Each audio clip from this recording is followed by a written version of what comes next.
Hello friends, good evening. எல்லோரும் என்ன பண்ணுறீங்க? வாங்க, எங்கள் ஊரில் ஒரே மோடமாக இருக்குது, மழை பெய்கிற மாதிரி இருக்குது. நம்ம ஈவினிங்காக ஒரு ஹெல்த்தியான ஸ்நாக்ஸ் செய்யலாம். அது என்ன ஸ்நாக்ஸ்னு பார்க்குறீங்களா? ஒன்றும் இல்லைங்க, இந்த கார கொழுக்கட்டை தாங்க. நம்ம எண்ணெயில் போட்டு பொரிக்கிற பலகாரம் செஞ்சு சாப்பிட்டா கொஞ்சம் அன்ஹெல்த்தி தானே.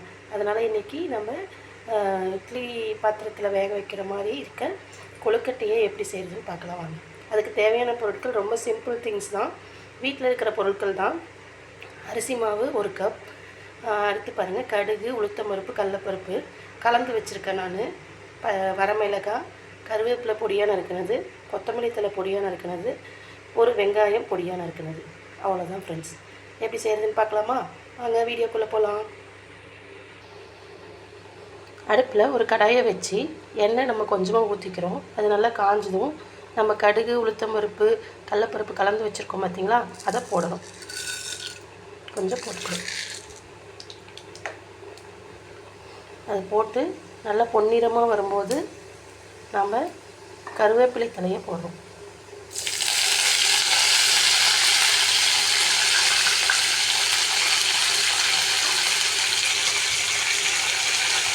இந்த கருவேப்பிலையை வணங்கும்போது நம்ம வரமிளகாவை ஆட் பண்ணுறோம். வரமிளகாவை ஆட் பண்ணிக்கிறோம். ஆட் பண்ணிவிட்டு லைட்டாக அப்படியே நாம் இது பண்ணிடுறோம், லைட்டாக ஃப்ரை பண்ணிடுறோம். நெக்ஸ்ட்டு நம்ம என்ன பண்ணுறோம் அப்படின்னா, அந்த வெங்காயம் பொடியை நறுக்கி வச்சுருக்குள்ள வெங்காயம் அதை ஆட் பண்ணுறோம்.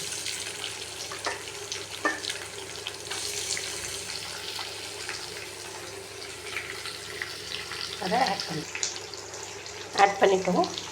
நல்லா டீப் ஃப்ரை பண்ணுறோம். பொன்னிறமாக வதங்கணும்னு சொல்லுவோம்ல, ஒரு பொன்மாலை பொழுது மாதிரி இந்த வெங்காயமும் நல்லா பொன்னிறமாக வதங்கணும். இந்த மாதிரி நல்லா வதக்கிடணும். அடுப்பை நல்லா ஹையில் வச்சு வதக்கணும். வதக்கி விட்டுட்டு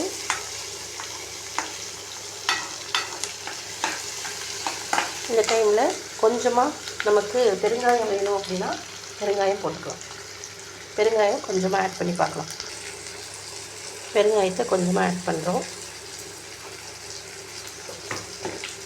நம்மளோட எப்பவுமே நான் சொல்கிற டெக்னிக், வெங்காயத்தில் லைட்டாக உப்பு ஆட் பண்ணோம் அப்படின்னா அது நல்லா பொன்னிறமாக வதங்கும், டேஸ்ட்டும் நல்லாயிருக்கும். இப்போ வெங்காயம், உப்பு, கருவேப்பிலை, வரமிளகாய், பெருங்காயம் இதெல்லாம் நல்லா சேர்ந்து டீப் ஃப்ரை ஆகும். இதுக்கு நடுவில் நான் அந்த அரிசி மாவை பற்றி சொல்லணும். அரிசி மாவு பார்த்திங்கன்னா நான் பச்சரிசி மாவு எடுத்திருக்கேன். நம்ம புழுங்கலரிசி மாவுலேயும் நம்ம செய்யலாம். அரிசி மாவை நம்ம லைட்டாக ஒரு தடவை வெறும் வானலியில் வதக்கிட்டு கொஞ்சம் சூடானதும் இறக்கி வச்சு ஆட் பண்ணோம் அப்படின்னா ரொம்ப நல்லாயிருக்கும், சாஃப்டாக வரும் கொழுக்கட்டை. ஒரு பணியாரத்து செய்கிறதுக்கு வெங்காயம் வதக்குறோம் பார்த்திங்களா, அந்த மாதிரி நல்லா வெங்காயம் வதங்கும் போது நாம் அடி பிடிக்காமல் பார்த்துக்கணும்.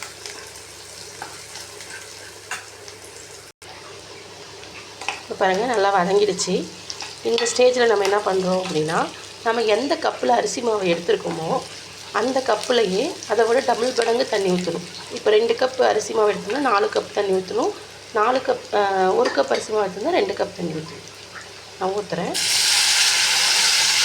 என்னடா உப்புமா செய்கிற மாதிரியே ப்ரொசீஜர் போகுதுன்னு நினைக்கிறீங்க? உப்புமா செய்கிற மாதிரி தான். ஆனால் இந்த இடத்துல இந்த அரிசி மாவு உப்புமாவை எடுத்து நம்ம உருண்டை பண்ணி இட்லி பாத்திரத்தில் வேக வைக்க போகிறோம். அதுதான் கொழுக்கட்டை. சிம்பிள் டிஷ் தான், ஆனால் ஹெல்த்தியான டிஷ்.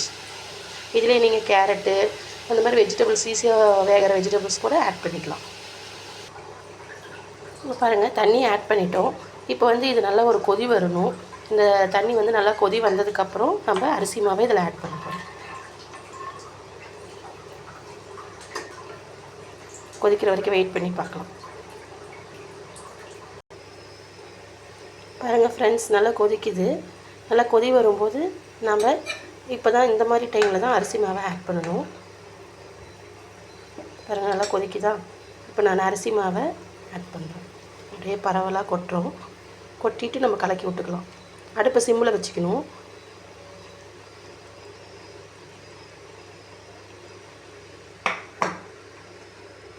நல்லா கட்டி பிடிக்காமல் கலக்கி விடணும்.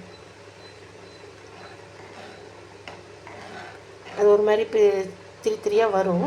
நம்ம அப்படியே கலக்கி விட்டுட்டே இருந்தோம்னா அந்த கட்டி இல்லாமல் கலக்கிட்டே இருக்கணும். கைவிடாமல் கலக்கிட்டே இருக்கணும். இந்த மாதிரி டைமில் நம்ம லைட்டாக வந்து கொத்தமல்லி தலையை தூவி விட்டு மறுபடியும் நல்லா இந்த மாதிரி டைமில் நல்லா கொத்தமல்லி தலையை தூவி விட்டு மறுபடியும் நல்லா நம்ம கட்டி இல்லாமல் கிளறி விட்டுக்கணும். கிளறி விட்டுட்டு நம்ம வந்து கொஞ்சம் நேரம் ஒரு 5 மினிட்ஸ் இல்லைன்னா 10 மினிட்ஸு கொஞ்சம் ஆற வைக்கணும். அதாவது ரொம்ப ஆறிடக்கூடாது. கொஞ்சம் மிதமான சூடு, நம்ம கை பொறுக்கிற சூடு இருக்கிற வரைக்கும் இருக்கிற அளவுக்கு ஆற வச்சு அப்புறமேட்டு நம்ம இட்லி பாத்திரத்தில் வேக வைக்கணும். நம்ம ஒரு 5 மினிட்ஸ் வெயிட் பண்ணுவோம் ஆறுற வரைக்கும். ஓகேவா? இந்த மாதிரி ஒரு தனியாக ஒரு பாத்திரத்துக்கு மாற்றி ஆற வைக்கணும். நான் தான் சொன்ன மாதிரி நம்ம மிதமான சூடு, நம்ம கை பொறுக்கிற அளவுக்கு சூடு இருக்கிற அளவுக்கு இருந்தால் ஓகே. இப்போ நான் வந்து பாருங்கள், ஒரு இட்லி பாத்திரத்தில் தண்ணி ஊற்றி இட்லி பாத்திரத்தை ரெடியாக வச்சுருக்கேன். இப்போ நம்ம வந்து எப்படி பிடிச்சி அந்த பாத்திரத்தில் வைக்கிறோன்னு பார்க்கலாம். இங்கே பாருங்கள், இந்த மாதிரி நம்ம எடுத்து அப்படியே இந்த இட்லி பாத்திரத்தில் அரேஞ்ச் பண்ணிக்கணும். இந்த மாதிரி ஒவ்வொரு குழியிலையும் ஒரு 2 3 வச்சு அரேஞ்ச் பண்ணிவிட்டு அதை எடுத்து நம்ம இட்லி பானையில் வச்சு வேக வைக்கணும். இங்கே பாருங்கள், இந்த மாதிரி நம்ம சிம்பிளாக அப்படியே உருண்டையாவோ இல்லை நமக்கு பிடிச்ச ஸ்டைலில் பிடிச்ச ஷேப்பில் வந்து பிடிச்சி வச்சுக்கலாம். குழந்தைங்களுக்கு பிடிச்ச மாதிரி இந்த மாதிரி வச்சுட்டு இப்போ நம்ம என்ன பண்ணணும்னா மூடியை போட்டு வேக வச்சிடணும். ஒரு 10 மினிட்ஸ் இல்லைன்னா ஒரு 7 மினிட்ஸ் வெந்தால் போதும். வெந்ததுக்கப்புறம் எப்படி இருக்குன்னு டேஸ்ட் பண்ணி பார்க்கலாம். ஒரு 10 மினிட்ஸ் வெயிட் பண்ணுவோம். சூடான சுவையான கொழுக்கட்டை தயாராகிடுச்சு மக்களே. ஃப்ரெண்ட்ஸ், நீங்களும் உங்கள் வீட்டில் செஞ்சு பாருங்கள். ஆவி பறக்க வேக வச்ச நமக்கு ஹெல்த்தியான சூடான சுவையான ஸ்நாக்ஸ் ரெடி. எண்ணெயில் பொரித்த பலகாரங்களை தவிர்த்துடுவோம். வேக வைத்த பொருட்களை உணவில் சேர்த்துக்குவோம். குழந்தைகளுக்கும் பெரியவங்களுக்கும் ரொம்ப ஹெல்த்தியான ஸ்நாக்ஸ். நன்றி. Bye bye.